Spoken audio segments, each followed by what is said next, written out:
Reka mbashimire cyane mwe mwese mudukurikiye muri aka kanya, abadukurikira bari mu Rwanda, hanze y'u Rwanda, mwese mukomeza kugira ibihe byiza. Gusa mbibutsa gukora subscribe hano kugira ngo mujye mubasha gukurikira amakuru aba atandukanye n'amakuru abavugwa hirya no hino ku isi. Muri aka kanya tugiye kugaruka ku ntambara ya Iran ndetse na Leta Zunze Amerika ku bufatanye na Israel.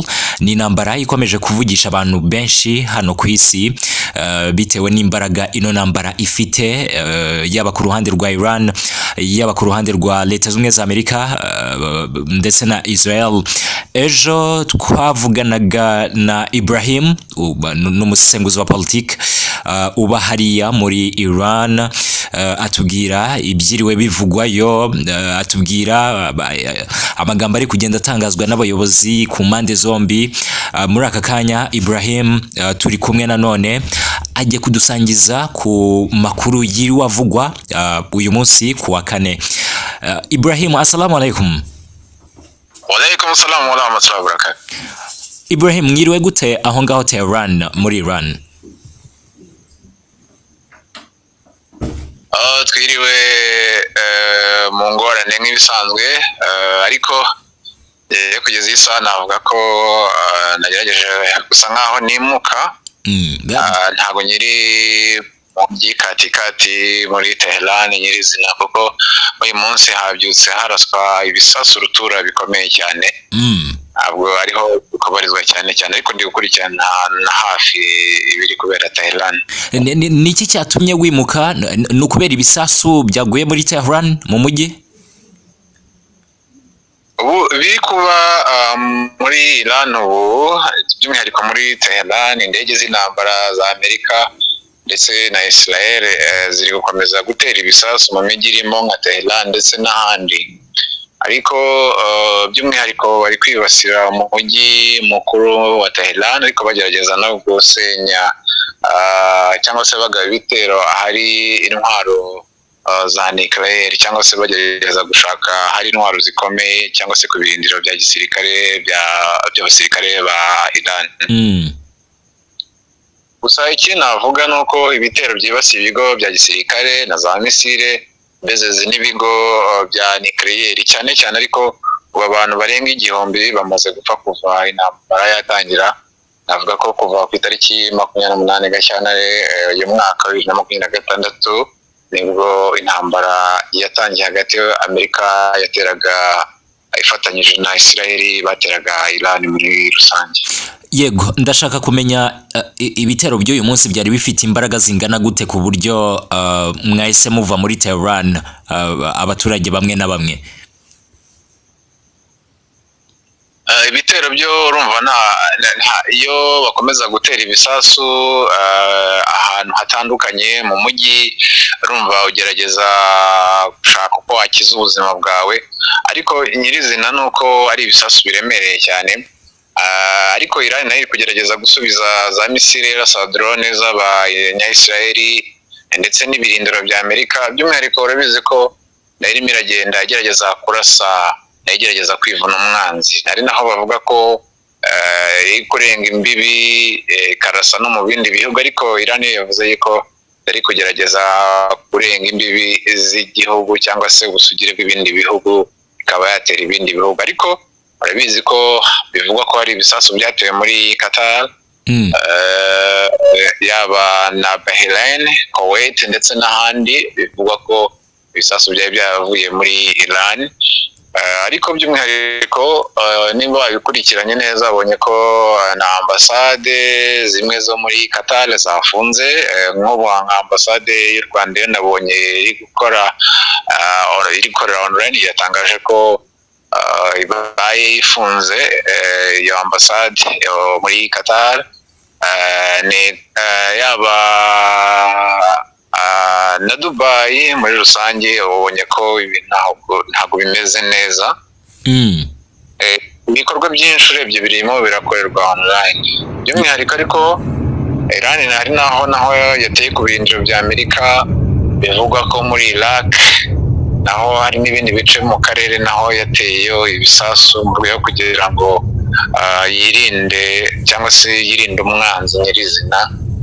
ikintu gikomeye cyane, ariko ubyibuka ko no minsi yashize nibwo twabivugaga ko ikintu gikomeye cyane cyabaye imbere muri ibi bitero nuko umujinya wazamutse cyane bitewe n'iyicwa ry'uwahoze ari umuyobozi mukuru wa Iran Ayatollah Ali Khamenei, ariko yarishwe bituma igihugu cye kijya mu gihirahiro cya politike n'uyu munsi. Biravugwa ko abaturage bakomeza kwirinda nabo bakomeza kubwira igihugu bati ibi ntabwo tubishaka, turashaka amahoro. Ikigaragara cyo ntabwo ibintu bimeze neza rwose. Twabonye Iran ivuga yuko umuhungu wa nyakwigendera Khamenei ariwe ugomba gufata intebe ye. Donald Trump yavuze yuko ari umwana mu bya politiki, atamenyereye politiki, atagomba kujya ku butegetsi. Abanya-Iran bakiriye gute uwo muhungu wa nyakwigendera Khamenei? Mu bisanzwe urabizi neza ko Khamenei n'umuhungu we babaga ari bivugwa yuko umwe yayoboreraga mu wundi, bivuze yuko ibyinshi yaba ibyakorwa byinshi, ibikorwa bitandukanye ise yakoraga we yabaga bizi, binavuga ko bigiragamo n'uruhare bimwe na bimwe. Rero abayobozi bamwe bavuga ko babyishimiye, abandi bakavuga ko ariko bakeneye ko n'ubuyobozi buhinduka nyirizina kugira ngo barebe ko Iran yagira ituze muri rusange. Yego. Wenda mu gusoza aho ngaho muri Iran ntabwo mufite indake nk'ukuntu ziri i Tel Aviv, bakubwira yuko Tel Aviv inyubako nyinshi zicukuyemo munsi ku buryo iyo ibisasu bije abaturage bahita bamanuka. Aho ngaho siko bimeze? Uko bimeze aha ngaha hari tunnels nk'uko yego wari ubivuze, hari aho abantu bamwe bagerageza guhungira, ariko nanone nk'uko ku munsi w'ejo nabikubwiraga, uyu munsi hari ibitero Amerika yagabye mu gace ka ni muri Tehran n'ubundi mu mujyi, ariko aho rero Iran ifite uburyo bwo kuba yashushanya indege zidahari ziri ku bishushanyo nyine, ariko ukabona ko Amerika targetinga bases z'igisirikare cya Iran yarasa rero bigafata ubusa. Nabyo biri mu byashegeshe Amerika, ariko ku rundi ruhande Trump we yaje kuvuga yuko ngo uyu munsi yaba Amerika ndetse na Israel biri gukorana neza cyane ku buryo bajujubije Iran mu bijyanye n'ibitero barimo baragabwaho. Mu magambo make ikiriho uyu munsi nuko imirwano irakomeje, kandi ubona ko intambara ikomeza yaguka, by'umwihariko ni mu karere.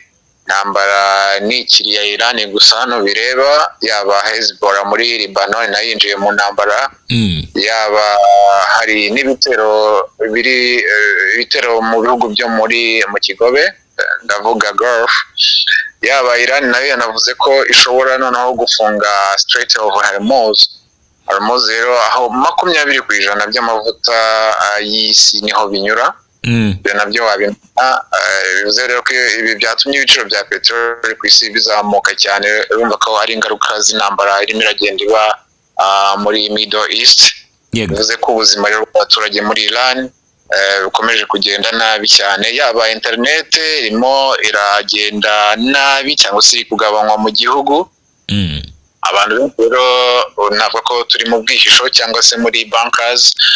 Nakomeje kukubwira, ntabwo wavuga ngo urajya kwidegembya ngo ugaragare hanze, ko bishobora gutwarwa n'ibyo bitero.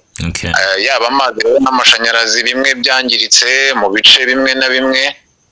Navuga ko Iran iri mu bihe bikomeye cyane, yaba ibisasu biri kumvikana mu bice bya Tehran, ariko nanone mu gihe ubuyobozi bwa Iran buvuga ko ngo buzakomeza kurwana kugeza buhanganye n'ibitero bya Amerika na Israel. Ibrahim, dusoza, wambwiye ko wasohotse mu mujyi wa Tehran kubera ibisasu. Ese nibigabanuka uri busubire muri uwo mujyi aho uri muri aka kanya hari umutekano uhagije? urumva ntabwo avanga igihugu ngo kiratekanye 100% bitewe n'ibitero birimo biragabwaho igihugu kikugabwaho, ariko aho ndi sofa ngenda tekanye. Ariko by'umwihariko nyine urumva bisaba no kuba nawe wakirinda